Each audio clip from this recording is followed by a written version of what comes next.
وہ کیسے کہ کئی مرتبہ ایسا ہوتا ہے کہ ہمارا کھانے کا دل نہیں چاہتا ہے حالانکہ بھوک لگی ہوئی ہے، ہم کسی کے ساتھ بات کرنے کا ہمارا دل نہیں چاہتا ہے حالانکہ بات کرنے والا سامنے والا بھی ریڈی ہے، ہم کو بھی بات کرنی ہے، لیکن دل نہیں چاہ رہا ہے، حالانکہ دل کا کام نہیں ہے، وہ زبان کا کام ہے، کھانے کھانے کا کام جو ہے وہ ہاتھ کا کام ہے، لیکن دل نہیں چاہ رہا ہے، اس لیے ہم وہ کام نہیں کرتے ہیں۔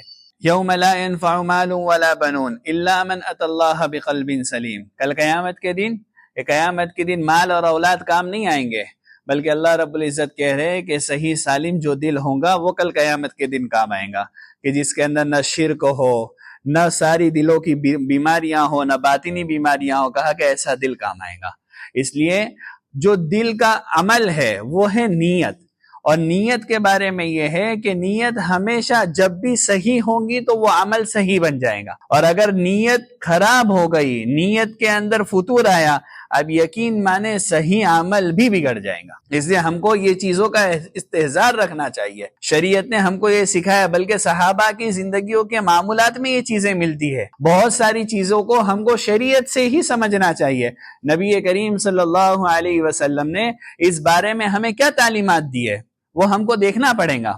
اب یقین مانے کہ اللہ کے نبی صلی اللہ علیہ وسلم کی تعلیمات کے بعد ہمیں یہ پتا چلتا ہے کہ اگر نیت کرنے کا اور استحضار کا اگر ہمارے اندر ایک عادت بن گئی تو ہماری بہت ساری عادتیں بھی عبادت بن جائیں گی، جو ہم روزانہ گزار رہے ہیں خالی اس کے اندر ہماری کوئی وہ نہیں رہتی ہے، عبادت کی کوئی نیت نہیں رہتی ہے، حالانکہ اس کے بغیر ہم جی بھی نہیں سکتے، جیسے کھانا کھانا ہے، واش روم جانا ہے، سونا ہے، یہ ساری جو ہے وہ طبی ضرورتیں ہے، اگر یہ پورا نہیں کرے گا انسان تو یہ انسان کے پورا نہ کرنے کی وجہ سے وہ بیمار ہو جائے گا، اس کے اندر اعضاء جو ہے اس کے کمزور پڑ جائیں گے۔ لیکن اگر یہ چیزیں بھی وہ صحیح نیت کے ساتھ کر لیتا ہے تو آپ یقین مانیں شریعت اتنی زیادہ فکر کرتی ہے کہ اس پر بھی ہم کو اللہ رب العزت اجر و ثواب دیتے ہیں۔ یہ بہت اللہ کا احسان ہے کہ اللہ نے ہم کو اس شریعت میں پیدا کیا ہے اور اس شریعت کو لے کر پیدا کیا ہے، ایمان والا بنا کر پیدا کیا ہے کہ اس سے ہمارے کتنے مسئلے حل ہو جاتے ہیں۔ اس لیے ایک تو یہ کہ نیت صحیح ہو، آگے کا جو جملہ ہے اس کے اندر علماء نے لکھا ہے کہ اس کے اندر ایک اور بات ہے۔ اس کے اندر کیا بات ہے؟ اس کے اندر یہ بات ہے کہ انسان کئی مرتبہ عمل ایک ہی ہوتا ہے، جیسے مجھے مسجد جانا ہے، اب عمل ایک ہی ہے تو ایک عمل کی نیت میں نے کیا کہ میں مسجد جا رہا ہوں نماز پڑھنے کے لیے، تو اس کا ثواب تو ملے گا، لیکن ایک انسان نے بہت ساری نیتیں کیا کہ راستے میں ایمان والا ملیں گا تو اس سے ملاقات بھی کر لوں گا، کوئی غریب ملیں گا تو اس کو کچھ دے بھی دوں گا، مسجد میں جاؤں گا، مسجد میں جانے کے بعد اعتکاف کی بھی نیت کر لوں گا، مسجد میں جاؤں گا، مسجد میں جا کے تلاوت بھی کر لوں گا، یہ ساری نیتیں کر کر وہ آ رہا ہے۔ تو آپ یقین مانیں کہ عمل بظاہر جو گھر سے چل کر وہ مسجد تک آنے والا ہے وہ عمل ایک ہی ہے، لیکن بہت ساری الگ الگ نیتوں کی وجہ سے اللہ رب العزت ہر نیت کا اس کو اجر دیں گے۔ اور شریعت کتنی بہترین ہے، نبی کریم صلی اللہ علیہ وسلم نے مثال دے کر بھی سمجھائے کہ ایک آدمی کے پاس بہت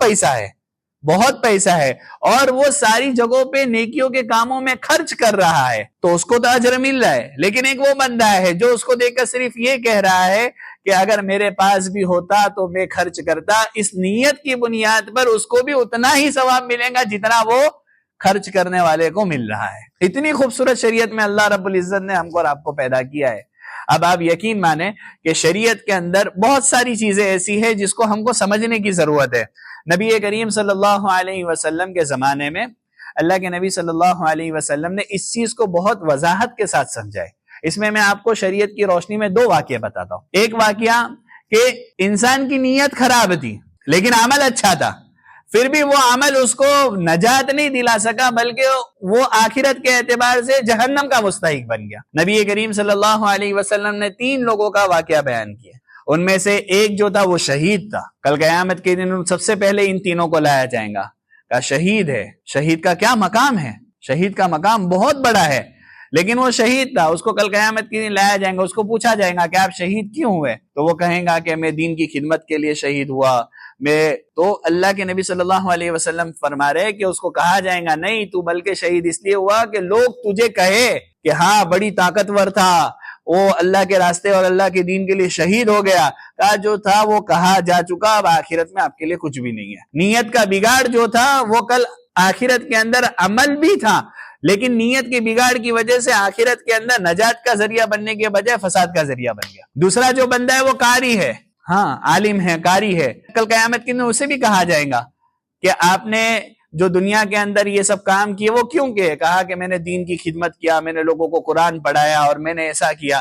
کل قیامت کے دن کہا جائے گا کہ آپ نے وہ سب دکھلاوے کے لیے کیا، وہ ساری چیزیں اس لیے کہا کہ لوگ آپ کو بہت بڑا قاری، بہت اچھا عالم یہ سب سمجھے، سو وہ کہا جا چکا. اب آخرت میں آپ کے لیے کچھ بھی نہیں ہے، یہ بھی کل قیامت کے دن سیدھا جہنم میں جائے گا. تیسرا سخی، جو ہر وقت اللہ کے راستے میں اپنا مال لٹا رہا ہے، کہا کہ اس سے بھی کل قیامت کے دن پوچھا جائے گا کہ آپ نے اتنا سارا کیوں کیا. وہ بھی کہیں گا کہ اللہ کے دین کے لیے جو تقاضے آئے وہ میں نے پورے کیے، میں نے بہت سارے غریبوں کی مدد کی، ساری چیزیں ہوں گی. لیکن اس سے کہا جائے گا یہ سب آپ نے اس لیے نہیں کہی کہ اللہ راضی ہو جائے، بلکہ یہ سب آپ نے اس لیے کی کہ لوگوں کے اندر آپ کی واہواہی ہو جائے. عمل تھا، نیتیں خراب تھی، نیتیں خراب ہونے کی وجہ سے عمل بچا نہیں سکا، بلکہ یہ عمل تو ان کے قیامت کے اندر جہنم میں جانے کا ذریعہ بن گیا. اس لیے کئی مرتبہ ہماری زندگی میں ایسا ہوتا ہے کہ ہماری بد نیتی ہو جاتی ہے، اور اکثر ہماری زندگی بے نیتی سے چلتی ہے. کوئی نیت ہی نہیں ہے، وضو کیے کوئی نیت ہی نہیں، وضو ہو گیا ثواب نہیں ملا. نماز کے لیے نیت شرط ہے، اس لیے ہم نماز کے اندر اہتمام سے نیت کر لیتے ہیں. نوافل تھوڑا پڑھتے ہیں تو ہو سکتا ہے کہ اس کے اندر ایک نیت یہ آ جائے کہ ہاں 4 دن دیکھیں گے تو تھوڑی نماز ہے، تھوڑی نوافل ہو جائیں گی کہ ماشاءاللہ نوافل بھی پڑھ رہے. بد نیتی اور بے نیتی سے زیادہ دھیان اس بات پر دینا ہے کہ ہم کو نیتوں کا استحضار ہو. ہاں ہم کو یاد ہی نہیں رہتا ہے ہم یہ کام کیوں کر رہے.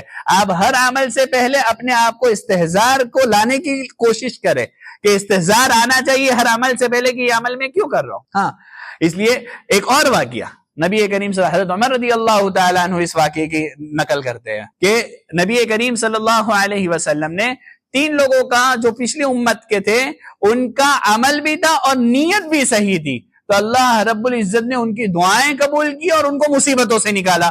تو پتا چلا کہ نیک نیتی سے کیا ہوا عمل مصیبتوں سے بھی بچاتا ہے اور دعائیں قبول کرواتا ہے. آیا سمجھ میں؟ اس لیے اللہ کے نبی صلی اللہ علیہ وسلم نے 3 لوگوں کا واقعہ بیان کیا. اس میں سے جو ایک تھا وہ والدین کا خدمت گزار تھا، دوسرا تھا جو پرہیزگار عاشق تھا، عاشق بھی تھا لیکن پرہیزگار عاشق تھا، اور تیسرا جو تھا وہ مالدار تھا. سیم جیسا ہی ہے، لیکن اس کے اندر عمل چونکہ بہترین نیت پر تھا تو اللہ رب العزت نے دیکھو ان کے لیے کیسے راستے کھولے.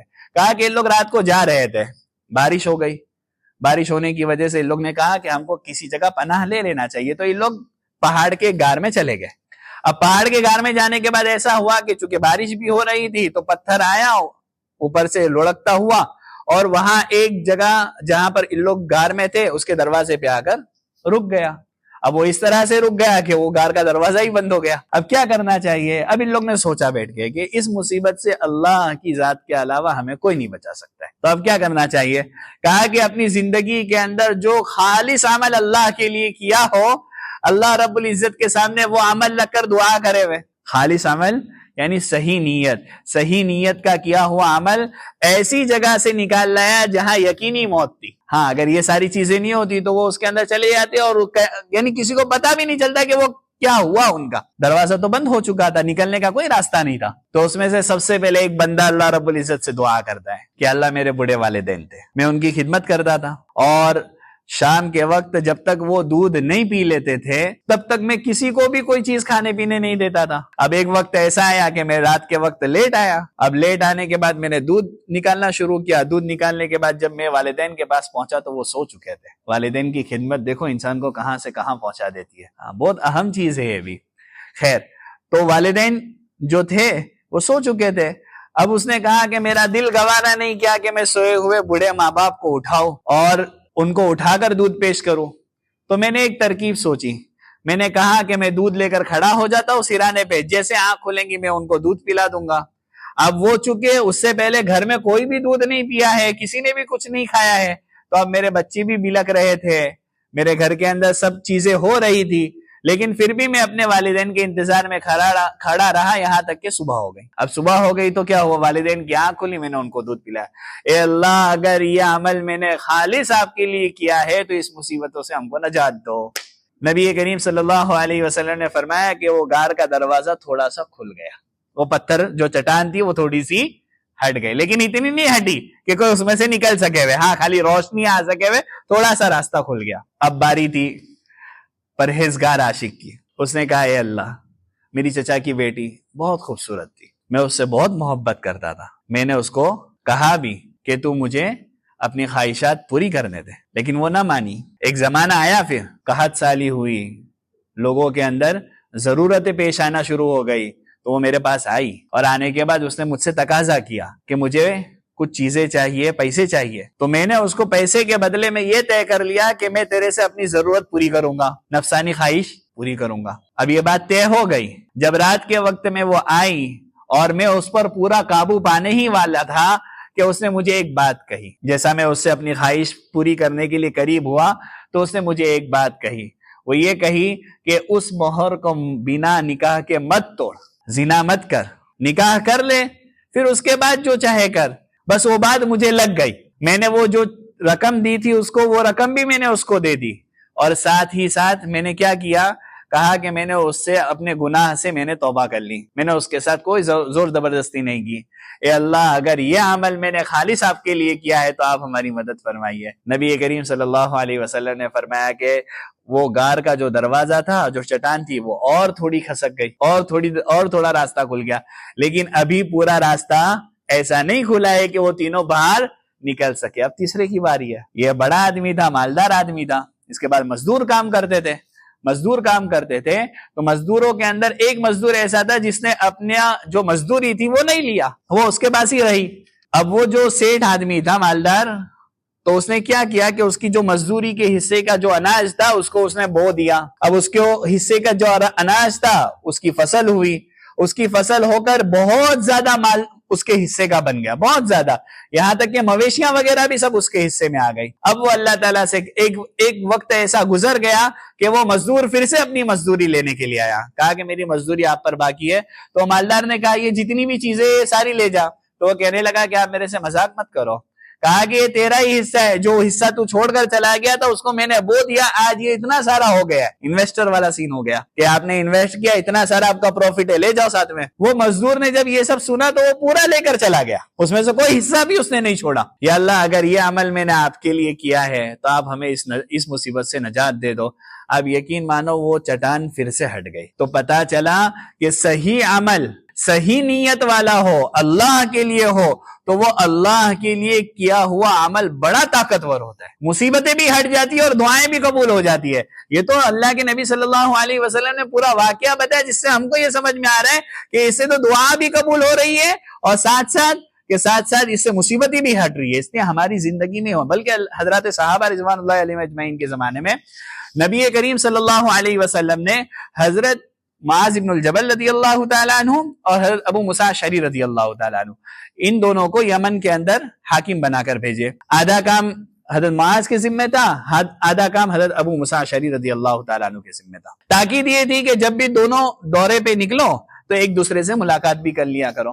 تو حضرت معاذ رضی اللہ تعالیٰ عنہ دورے پہ نکلے تو حضرت ابو موسیٰ اشعری رضی اللہ تعالیٰ عنہ کی ملاقات میں گئے۔ تو حضرت ابو موسیٰ اشعری رضی اللہ تعالیٰ عنہ سے انہوں نے پوچھا، صحابہ کے زمانے میں یہ عادت بہت اچھی تھی کہ ایک دوسرے سے اعمال کا پوچھتے تھے، ہمارے زمانے میں ایک دوسرے کے حالات پوچھتے، کیا حال چل رہا ہے، اور پھر اس کے بعد پنچات ہوتی ہے، کس کے گھر میں کیا چل رہا ہے اس کے اندر ہم کو بڑا انٹرسٹ ہوتا ہے، کس کے گھر میں کیا اعمال ہو رہا ہے اس میں ہم کو انٹرسٹ ہی نہیں ہے، ہماری زندگی کے اندر کیا اعمال ہے اس میں ہم کو انٹرسٹ نہیں ہے، بلکہ کس کے گھر میں کیا پنچات چل رہی ہے اس میں ہم کو بہت انٹرسٹ ہوتا ہے۔ تو خیر، حضرت معاذ رضی اللہ تعالیٰ عنہ نے حضرت ابو موسیٰ اشعری رضی اللہ تعالیٰ عنہ سے پوچھا کیا اعمال چل رہے ہیں؟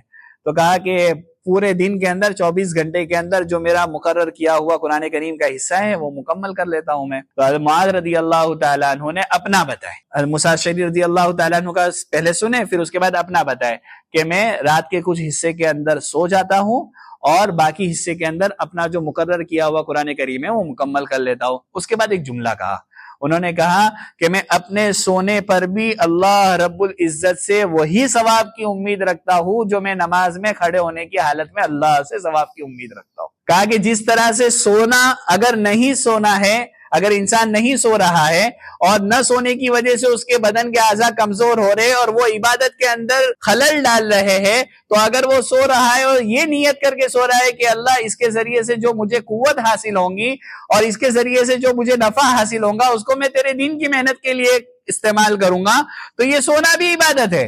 یہی اصل بات ہے کہ جو شریعت ہم کو سکھا رہی ہے وہ ہم کو بہت اچھی چیز سکھائی ہے. ہم کھانا کھانے کے لیے بیٹھے, ہم نے نیت کر لی کہ اس کھانے کے ذریعے سے جو ہمارے اندر طاقت آئیں گی اس کو ہم لوگوں کی خدمت میں, اللہ کی عبادت میں, اپنے رزق حلال کی کمائی کرنے کے اندر, یہ ساری چیزوں میں ہم اس کو استعمال کریں گے. اب آپ کا کھانا بھی عبادت ہو گیا. آپ سنت کے طریقے پہ واش روم گئے کہ واش روم کے روکنے کے ذریعے سے بدن میں بیماریاں پیدا ہوتی ہے. آپ نے کہا کہ اس کو اس لیے پورا کر رہا ہے کہ یہ تو بدن سے بیماریوں کو دور کرنے کے لیے اللہ رب العزت نے ہمیں ایک طریقہ, نبی کریم صلی اللہ علیہ وسلم نے ہمیں ایک طریقہ بتایا ہے. اگر اس نیت سے ہم واش روم بھی جا رہے تو واش روم بھی عبادت ہے, رات کا سونا بھی عبادت ہے. تو یہ ساری چیزیں خالص نیت ایک اس کو پارس بولتے نا, ایک ایسا پتھر جو تانبے کو بھی اگر لگ جائے تو سونا بنا دیتا ہے. تو یہ جو شریعت, یہ جو نیت ہے نا, یہ نیت ہمارے پاس پارس ہے کہ ہماری عادتیں جو ہیں وہ بھی عبادت بن جاتی ہے. تو ہم کو تو اس کا استعمال کرنا چاہیے, اچھا یہ کیسے ہماری زندگی میں آئے گا؟ اس کے لیے 3 چیزیں کہ صحیح نیت ہماری زندگی میں بار بار عادت ہو. اس کے لیے کیا کرنا پڑے گا؟ تو نبی کریم صلی اللہ علیہ وسلم نے یہ بھی ہمیں بتایا کہ کیسا ہوگا. مل احسان, اللہ کے نبی صلی اللہ علیہ وسلم کے پاس حضرت جبرائیل علیہ الصلوۃ والسلام تشریف لائے اور کہا کہ احسان کسے کہتے ہیں؟ تو نبی کریم صلی اللہ علیہ وسلم نے جواب دیا, ان تعبد اللہ کأنک تراہ, کہ آپ اللہ کی عبادت اس طرح سے کرو جیسا کہ آپ اللہ کو دیکھ رہے ہو, گویا کہ آپ اللہ کو دیکھ رہے ہو. اور اگر یہ نہ حاصل ہو سکے تو کم سے کم اتنا کہ اللہ رب العزت آپ کو دیکھ رہے ہیں. جب بھی ہم عمل شروع کریں تو کم سے کم ہم یہ تو دیکھیں کہ اللہ ہمیں دیکھ رہے ہیں. اگر اتنا بھی تصور حاصل ہو گیا تو ہماری نیتیں صحیح ہو جائیں گی, نیتوں کا استحضار ہو جائے گا کہ ہر عمل سے پہلے جب اللہ ہی ہمیں یاد آ جائیں گے تو عمل کس کے لیے ہوگا, ہے سمجھ میں؟ تو یہ ایک چیز ہم کو ہمارے ہر عمل سے پہلے دیکھنی ہے کہ یہ عمل میں کس لیے کر رہا ہوں. تھوڑی سی کچھ لمحے عمل سے پہلے رک جائیں اور یہ نیت کر لے کہ میرا عمل کس لیے. ورنہ عمل ہوتے ہوئے بھی اگر یہ عمل آخرت میں وبال کا ذریعہ بن گیا تو یہ عمل کر کے بھی ہمارا کیا فائدہ ہوا, ہے سمجھ میں؟ ایک تو یہ طریقہ ہے. دوسرا جو ہے وہ یہ ہے کہ ہم کو دعائیں کرنی چاہیے. ہم کو یہ عمل ہماری زندگی میں آئے اس کے لیے دعا کرنا چاہیے. اور تیسری اور آخری بات کہ جب ہماری نیتیں صحیح نیت, جب ہمارا عمل جو ہے وہ صحیح نیتوں کے ساتھ ہو تو اس پر اللہ کا شکر ادا کرنا چاہیے کہ اللہ یہ عمل آپ نے خالص اپنے لیے کروا لیا, یہ آپ کا فضل ہے, یہ آپ کا احسان ہے. ورنہ کئی عمل ایسے ہمارے برباد ہو چکے. یہ 3 چیزیں اگر ہماری زندگی میں رہیں گی, اب یقین مانیں کہ آج کے دن نہیں ہوگا, آج سے بھی نہیں ہوگا. اس کو کرنے میں ٹائم لگتا ہے. اللہ والوں کی صحبتوں میں جان کے بیٹھنا پڑتا ہے, اللہ والوں سے قریب ہونا پڑتا ہے, اپنے دل کے حالات کو سنانا پڑتا ہے, اپنی بیماریاں جو باطنی ہیں ان کو بتانا پڑتا ہے, تب جا کے یہ ساری چیزیں حاصل ہوتی. ایک دم سے نہیں آتی ہے کوئی بھی چیز, ایک دم سے کوئی بھی چیز نہیں آتی ہے. اس لیے ہم کو یہ دیکھنا پڑے گا, ہم کو ہماری تبدیلی کو لانا پڑے گا. اور جب ہم یہ ساری چیزیں کرتے رہیں گے انشاءاللہ آہستہ ہم ہر عمل سے پہلے نیت کرنے والے بھی بن جائیں گے اور صحیح نیت کرنے والے بھی بن جائیں گے. اور ساتھ میں ہمارا ہر عمل جو ہے وہ انشاءاللہ دنیا اور آخرت میں ہماری نجات کا ذریعہ بن جائے گا. اللہ رب العزت ہم سب کو صحیح نیت کے ساتھ عمل کرنے کی توفیق عطا فرمائے. وآخر دعوانا الحمدللہ رب